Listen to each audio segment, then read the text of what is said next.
I never thought I'd be the kind of man who would one day pour his heart out to strangers on the internet, but here I am. My name's David, I'm 37 years old, and for most of my adult life I've carried myself with a quiet confidence that I was one of the lucky ones. I grew up in a small town in Pennsylvania, where families mostly knew each other for generations, where kids still played outside until the streetlights came on, and where the biggest ambition people had was to move to towns over for a better school district. I was restless, though, and after college I moved to the city, thinking it'd start fresh, chase a career, and maybe, just maybe, meet the kind of woman who could challenge me, soften me, and make me want to build something real. That woman, I thought, was Emma. She was 29 when I met her, 6 years younger than me, and had this combination of sharp wit and almost cinematic beauty that I couldn't resist. We met at a friend's birthday party in one of those rooftop bars where the music is too loud for anyone over 30, but the drinks are strong enough that nobody minds. Emma wasn't supposed to be there. She'd come with a coworker who was dating one of my friends. We got talking near the snack table because I made some sarcastic remark about how pretentious it was to serve artisanal popcorn in paper cones, and she laughed in a way that felt less like politeness and more like genuine recognition. I fell hard, and fast. We dated for about 2 years before getting married. Our wedding was small, intimate, not one of those Instagram extravaganzas, just us, close friends, family, and enough warmth to make me believe we were going to outlast the odds. For a while, we did. We traveled together, built a life together, argued and made up like normal couples do. We had traditions: Friday night takeout, lazy Sunday mornings with the paper and coffee, the annual trip to the lake where pretend I wasn't terrified of jumping off the rocks into the water and she'd tease me until I did. But about a year ago, things started to feel off. I can't pinpoint the exact moment it shifted. Maybe it was gradual, like erosion you don't notice until a piece of the cliff finally breaks away. Emma became distant. At first, I chalked it up to stress. She'd just gotten a promotion at work, and she'd been putting in longer hours, taking more calls late at night, checking emails while we were supposed to be watching a movie. She was ambitious, and I admired that about her, so I didn't complain. I figured this was just a season of our life where it needed to be supportive and patient. But then came the secrecy. The phone that was once casually left on the kitchen counter while she showered was now glued to her side, face down, notifications silenced. She started locking it, which she had never bothered with before. She became evasive about her schedule, vague about who she was going to happy hour with, or why she was coming home later than usual. I told myself I was being paranoid, that I'd seen too many movies, that I was letting my insecurities get the better of me.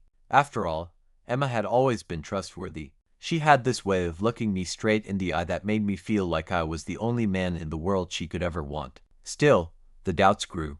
One night, I woke up around 2 a.m. to find the bed beside me empty. I found her in the living room, curled up on the couch, her laptop open but the screen minimized as soon as I walked in. She smiled, a little too quickly, and said she couldn't sleep and was catching up on some work emails. I nodded, kissed her on the forehead, and went back to bed. But my gut twisted in a way that told me something wasn't right. I think part of me knew even then, but admitting it out loud felt like pulling a thread that would unravel everything. I wasn't ready. It was a Tuesday when I finally got confirmation. I remember it vividly because Tuesdays had always been her yoga night. She'd go with a couple of girlfriends, grab smoothies afterward, and come home glowing, hair tied up, cheeks flushed. But that night, she came home late, much later than usual. She smelled faintly of cologne that wasn't mine. My stomach dropped, but I tried to play it cool. I asked how yoga was, and she gave me this distracted smile, said it was fine, then disappeared into the shower without another word. The next day, while she was in the shower again, her phone buzzed on the counter. I told myself I wouldn't look, that I'd respect her privacy, that it'd be better than the stereotype of the snooping husband. But my hand moved almost on its own, and before I knew it, I'd swiped the screen open and read the message that shattered me. It was from someone named Mark. I can't stop thinking about last night. You're incredible. My chest tightened. I scrolled up, heart pounding, and there it was. Weeks of messages. Inside jokes I didn't understand, flirtation, confessions, plans to meet. The kind of intimacy that used to belong to us, now shared with someone else. I don't remember much after that. My ears rang, my hands shook, and I dropped the phone like it had burned me. I barely had time to process before Emma walked back into the room, towel wrapped around her, smiling faintly like nothing had changed. But everything had. I wish I could say I confronted her right then, that I had the courage to hold her gaze and demand the truth. But instead I froze. I tucked all that rage and devastation into a corner of my chest and pretended like nothing had happened. She kissed me absent-mindedly on the cheek, said something about being exhausted, and went to bed. I stood there in the kitchen for almost an hour, staring at the phone like it was some venomous animal, half tempted to throw it against the wall. But I didn't. I followed her to bed, lay down beside her, and listened to the rhythm of her breathing as she drifted off, while inside me, something was breaking into pieces too small to ever put back together. The following days were a blur. I tried to act normal, but every word out of her mouth felt like a lie, every laugh like a betrayal. I started noticing things I'd ignored before. The way she'd angle her phone away from me, the way her smile didn't quite reach her eyes anymore, the way she'd check out of conversations like she was somewhere else entirely. And I kept asking myself, how long had it been going on? Was I blind, or did she just get better at hiding it over time? I didn't tell anyone. Not my best friend, not my brother, not my coworkers who probably wondered why I seemed distracted and irritable. Part of me was ashamed, like her betrayal was somehow a reflection of my own inadequacy. Like if I'd been a better husband, she wouldn't have needed someone else. Rationally, I knew that wasn't fair, but emotions rarely bow to reason. 2 weeks passed before I reached my breaking point. We were having dinner at home, takeout Thai from the place around the corner, and she was scrolling her phone while absent-mindedly twirling noodles on her fork. I asked her, as casually as I could, who she had been texting so much lately. She froze for just a second, barely noticeable, but I caught it. Then she smiled, shrugged, and said it was work stuff. Something about a new project that was eating up her time. I wanted to scream. Instead, I nodded and said, okay. That was my style, quiet endurance. But that night, when she went to bed, I opened her phone again. This time, I read every single message. It wasn't just sex, though there was plenty of that graphic, unfiltered, the kind of passion she hadn't shown me in months. What hurt more were the other parts. The long conversations about movies they wanted to watch together, childhood memories, the way she called him the one person who really gets me. It'd been replaced not just in her bed, but in her heart. The next morning, I couldn't hold it in anymore. I sat her down at the kitchen table, the same place we'd shared countless breakfasts and late-night snacks, and I told her I knew. The look on her face is seared into my memory. Shock, then guilt, then anger, like somehow I was the one who'd crossed a line by reading her messages. She tried to deflect at first, said I was paranoid, that I was invading her privacy. But when I mentioned Mark by name, the fight went out of her. She didn't deny it. She just stared at the table, silent, while tears slid down her cheeks. I don't know what I expected in that moment. Maybe an apology, maybe an explanation, maybe some sign that she regretted it. What I got instead was a confession that it hadn't been a one-time mistake. She'd been seeing him for months. She said she didn't mean for it to happen, that it just did, and that she had known how to stop. I wanted to hate her, to unleash all the fury I'd bottled up, but instead I just felt empty, numb. Like someone had scooped out everything inside me and left a hollow shell.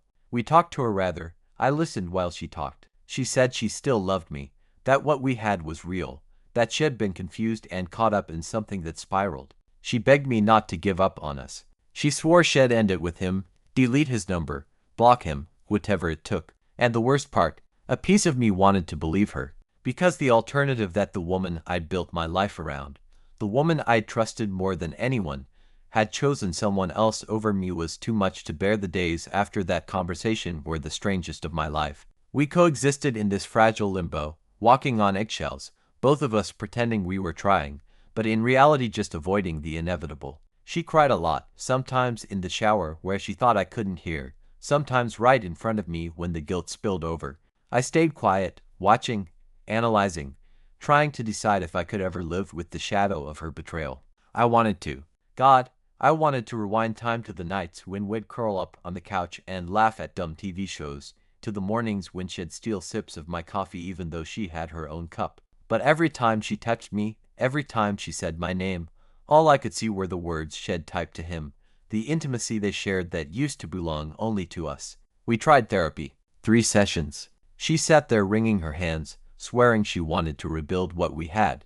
The therapist asked me if I believed she could earn back my trust. I didn't answer, because the truth was already carved inside me. Once trust is broken that deeply, it never comes back in the same shape. You can glue the pieces together, but the cracks are always there. One night, I asked her outright if she was still talking to him. She swore she wasn't, and maybe she was telling the truth. But my gut twisted. That same sickening churn I'd felt the night I first saw the messages, and I realized that even if she was done with him, I would never stop questioning. Every late night at work, every buzzing notification, every vague explanation, I'd always wonder. And that's not love. That's a prison. So I told her it was over. I don't think she believed me at first. She cried harder than I'd ever seen, begging me to reconsider, promising she'd prove herself, saying we could get through this if I'd just give her more time. But something in me had hardened. The man who'd once been willing to forgive anything for her had died the moment I saw her write to another man that he made her feel alive. We separated quietly. No dramatic screaming matches, no throwing of dishes, no neighbors hearing the fallout through the walls. Just two people sitting at a table, dividing up a life. She kept the apartment. I moved out into a small one-bedroom not far away. The first night there, surrounded by unpacked boxes, I sat on the floor with a beer in my hand and cried like I had since I was a kid. Not just for the marriage, but for the version of myself that believed love was uncheckable. It's been 6 months now. Some days I wake up feeling lighter, like it shed something toxic I didn't even realize was poisoning me. Other days, I still reach across the bed expecting her to be there.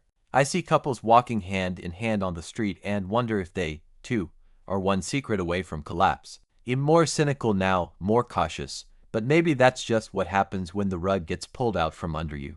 People ask me if I'd ever take her back. The honest answer, no.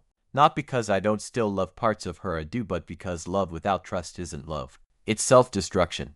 And I've already lost enough of myself to this story. If there's one thing I've learned, it's that betrayal doesn't always come like thunder. Sometimes it slips in quietly, disguised as late nights at work, as yoga classes that run a little long, as a phone flipped face down on the counter.